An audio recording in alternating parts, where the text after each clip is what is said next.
The Office of the Chief Medical Examiner has identified 2 of the 6 victims in the Bangor plane crash. The names will not be released at this time. Bangor police have been notified. Officials say they worked with the NTSB and other first responder agencies to recover the passengers. Due to the severe weather, debris, and safety concerns, recovery operations were completed Wednesday. The medical examiner's office continues working to identify the remaining 4 victims as soon as possible. FAA records show the plane was registered to a Houston-based LLC. The aircraft's address is linked to the law firm Arnold and Itkin Trial Lawyers.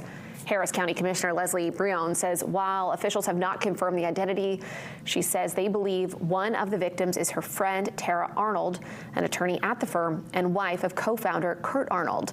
2 others on board have been identified as Shauna Collins and Nick Matreskua, according to Houston's CBS affiliate KHOU. Pilot Jacob Hosmer has also been identified by friends and family, according to CBS News.